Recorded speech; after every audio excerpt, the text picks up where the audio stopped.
Good morning, Thomas. How are you today? Jonathan, I'm doing beautiful. And how you doing today? I'm doing very well. Thanks for asking. That's great. And I want to welcome everybody out there creating knowledge for you on another episode. So what do you got for us today, Jonathan?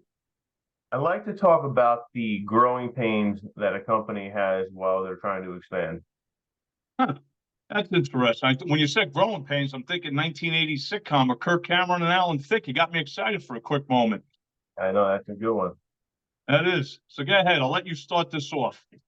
All right. So I think there are a lot of opportunities that people have in their company, and sometimes they take them, sometimes they don't. But oftentimes, it's exciting thinking about growing your business, but it doesn't come without challenges. And there's a lot of different types of challenges that a person may have while they're trying to expand.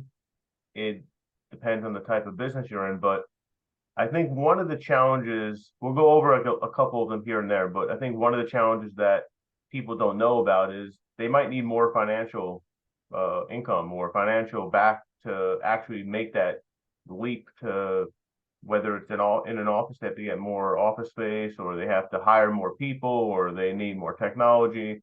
So I think there's a lot of things that people forget that they need in order to grow successfully and efficiently, more importantly. Okay. Uh, so I think the financial part is something that a lot of people forget.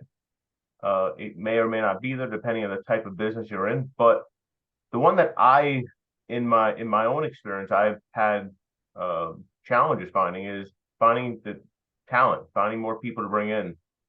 Uh, for myself, especially, I started by one person operation and then grew and grew and grew. And it was always harder to find more people like myself that were Mhm. as hungry and motivated and willing to take challenges that even if they didn't know everything, they would figure out how to fix or get the fix for the solution for the problem they were having. Okay. So I think as we're looking to hire more people, bring in more people, uh, it's challenging because you don't know who's the right fit. You waste a lot of time, you waste a lot of money. Goes back to the financial part. You're bringing in people, you're training the people, you're getting them used to your company, your structure, and then you're going over your SOPs as a company, what you're expecting of them to how to handle projects, and Okay. they just may not be a good fit. You might find that they don't have the ability to handle the job that they need to do. Um, Okay. it's definitely one of the more difficult things, especially right now, to find people that are talented, that know and are willing to put in the time to learn your business and cater to your clients. Because at the end of the day, at least for in my business, we always just want to make sure we're taking care of our clients, doing the projects that we're being hired to do, and that to me, I think that's the biggest challenge that we've seen over the years. All right. As you know, I deal with a multitude of different, clients in different industries. I go all the way from, people that are running logistics all the way up to global law firms and everything in between. So, we don't have to talk in general about just one business because it's been a challenge, especially once COVID started. There was people out there, and you even mentioned in one episode that would have two jobs working from home for two different companies. And if someone was really slick, they'd pawn some of that work off to somebody offshore, maybe in the Philippines or India, pay them pennies on the dollar, and meanwhile they're reaping the rewards of it. But that's all coming to an end. You know, uh, when it comes to hiring business owners like yourself, you have to be smart. And I always use the word strategic. And strategic is part of the game. You have to eye people up, and you got to make sure they're going to fit. It's like the old, hey, fit the round peg in the round hole. Put the square peg in the square hole. Because some people, a lot of companies will hire people just to fill seats, and that's the wrong mentality to have. You know what? Then when it bites you in the ass, well, guess what? It's your fault. It's not that person's fault you hire. It's your fault. So if you're hiring somebody that's qualified, and they should be qualified based on your screening of them, and also if they're going to be working directly for a department head, well, then the screening of that person, especially in today's society, it shouldn't be one person signing off and that person getting that job. it should be at least 2 to 3 people signing off, especially if it's a middle management job. If it's just a low-end customer service rep, no offense against that, it's a different ballgame. But when you start escalating a little bit further up the food chain within your business, that's what you have to do. So that, that's a big growing pain, but it's up to the business. Now, to go what you said about, like, as far as expanding, that's a whole nother segment where you got to make sure you have the financial funds. Well, guess what? We're at the tail end of 2023 going into 2024, and lending and credit lines are shrinking and shrinking for businesses because the banks aren't lending them. And you know what? The credit card companies are going to start slashing in January. The people who are bad payers, they're going to get their credit slashed. So if your business doesn't have a top credit line, it's going to be tough to get money. They're going to make you jump through hoops and, dance through the fire in order to get that money. And the interest rates, of course, is going to be tighter on and higher. Yeah, I mean, one of the things that we talked about a little bit in one of the episodes about, having provide them with a test in the beginning, just have them figure out if they can do the test. What's interesting is that there may not always be one way to do the job, right? You can do the end goal is to get the job done.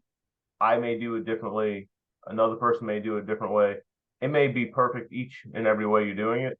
It's sometimes it takes more time to check what they're doing than it is to actually do the work. And that's one of the struggles that a lot of companies have, that they don't know how to hire the people. And let's say it takes 8 hours to do this project. It might take 4 hours to check the project. So you're paying the person to do the work, and now you're spending about 4 hours or whatever it may be. You're spending a lot of time to check what's being done, to the point where it may be you feel like it's a waste of your time to even hire someone. You might as well just do the work yourself. And I think that's a struggle that a lot of companies have, and they don't provide they don't give the person the credit to try and see if they can do it, and then they don't give them the ability to do it, I guess is the right way of saying it. Yeah. That's one of the, go ahead, finish your thought. No, I mean that's just one of the things that I've seen, is that it's very difficult to figure out, who you can give the keys to handle the project from A to Z, and then when can you let them go, and hopefully they're doing the right thing. All right. So you know what? Again, a lot of companies, especially small to mid-sized businesses, are guilty of this. Corporations have a little bit more structure, because they've built it on a cookie cutter system, and you have to incorporate that cookie cutter system into your business. There has to be, even when you bring somebody on their experience, guess what? You got to hold their hand in the beginning. And then after you're done holding their hand for, say the first month, then you put them on a leash. And you know what? You got to keep that leash a little bit tight. And as time goes on, you let that leash get a little bit more flexible and it gets a little bit more lax. But you know what? You always got to hold on to that leash, because it could be 6 months down the road. Hey, you see something? Pull them right back in, man. It's like pulling the dog back to the curb. That's what you have to do.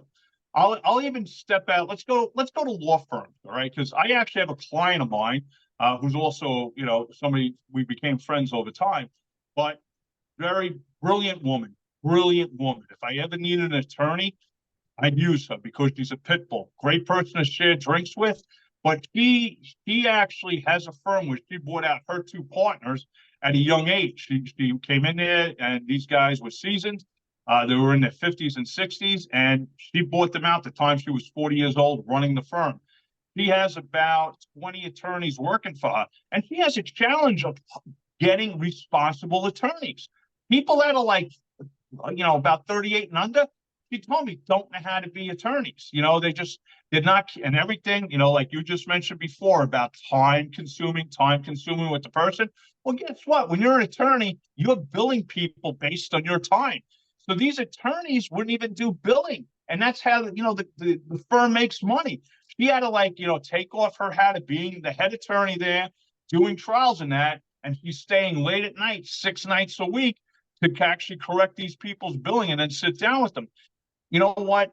People who get hired by companies need to step up, wear their big boy pants, and take the responsibility of doing the job they're supposed to do. And guess what?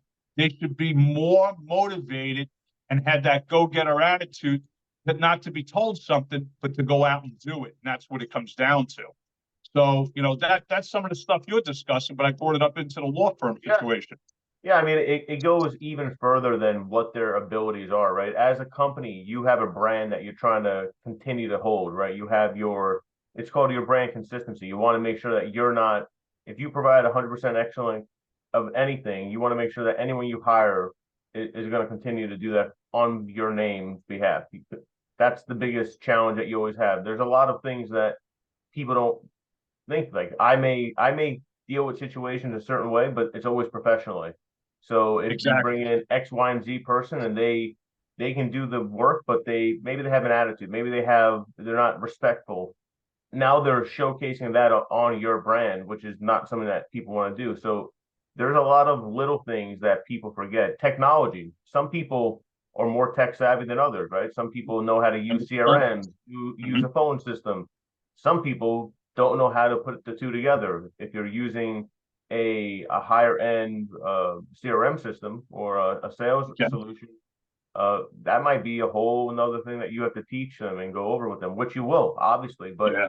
yeah, those are just additional challenges that most people don't think about when they're figuring out how to scale their business. So you're gonna have to, it's not just you and your partners or you and your core group anymore who know everything inside out. Now you're bringing in people that have never been in the company, never been Mhm. in this environment, and Mhm. now you need these solutions and technologies that are going to help people communicate, because that's probably one Mhm. of the other issues that I think a lot of people have is the communication. They lose a lot of the communication because they don't know how to go back and forth, and things misunderstand how things are going.